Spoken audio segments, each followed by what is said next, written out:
I sense you've got something to say. Oh, indeed. You've convinced me. As king, he fits the bill. He does indeed. You are quacking me up.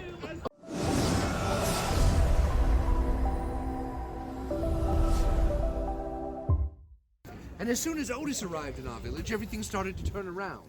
And so, starting almost initially as a joke, some of the villagers put the belief forward that Otis perhaps was the reason for the abatement in all of the difficulties. And they made him our king. And that belief swelled from that joke that turned into a superstition. So they set me up as his royal guard, and I have a bit of a pension, and I take care of all of his needs, and we actually have a royal guard that we do enlist in to do any number of things throughout the village. And a foul king he is indeed. A foul king indeed.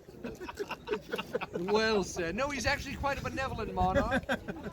As you notice, there's been quite a turn in the economy after the plague has swept through town. Many of our beloved buildings are up for sale, and in fact the glass house, just trying to simply find a home for these creatures that dwell with us, has been difficult. They're asking 5,500 pieces of gold. So King Otis has endeavored to try to raise funds for those less fortunate within the village, to be able to ensure that everyone, great and small, has some place to call home this season. And I think that's a very noble cause, and I've endeavored to help him in that. And that's what we do, partially as the Royal Guardsman, also attending to all of his needs, which are mostly food-based, so he's not a difficult monarch to please. How do you know what he says and what his will is? Well, you can tell just by the way he looks at you. He's got eyes that can just see into your very soul and make you just feel warm and all aglow. Now, it can be difficult because he actually has two sets of eyelids, one that open up and down, and clear ones that open side to side so that he can see underwater. Truly is a remarkable creature. Very few creatures can fly, can run on land, can swim on the waves, and dive submerged beneath them. So even though he's just a simple duck, I dare say that there's greatness within him, like many of us. You might look like just another young lady, but I can sense greatness in you and in all of you. And that's what you'll find here at Evermore. Many things are not quite what they seem. And that's what we endeavor to do as the Royal Guard, to bring that greatness to the forefront. I sense you've got something to say. Oh, indeed. You've convinced me. As king, he fits the bill. He does indeed.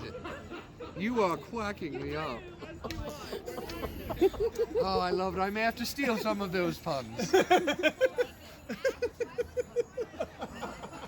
Now, he's actually 6 years old. He comes to us all the way from China. He's a very hardy breed. He doesn't fly south for the winter. He's too big for that. But he can withstand temperatures of up to 30 degrees below zero for 36 hours at a time. Which is why he's down here in the colder seasons of Aurora. Oh my gosh. And you can see he actually is hot. He's shedding his feathers. It's called a molt. They do it every year. And what he's doing... This time of year? He's been doing it since summer, actually. It's been a very long molt this time around. But what looks like cleaning is he's actually spreading oil over every feather. And that's what makes them waterproof and be able to withstand the cold temperatures. Okay.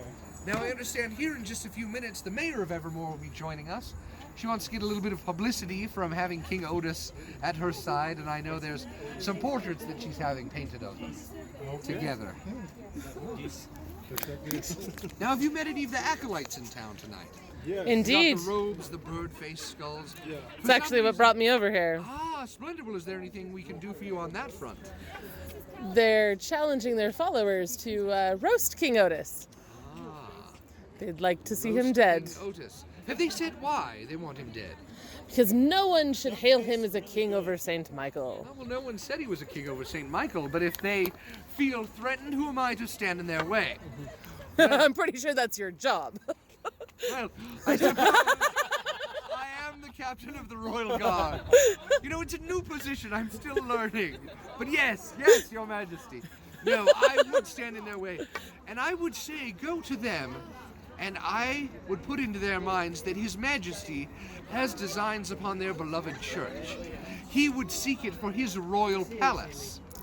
Oh, I will enjoy telling them that. And he would inquire as to how they are going to defeat him when St. Michael lacks even a sword to conquer. Okay. Looks like he's waving at everyone, perhaps cheering His Majesty on. I think that would get a reaction out of them. I will do that. Now, it's all in good fun because, as I mentioned, His Royal Highness is king over everyone at Evermore.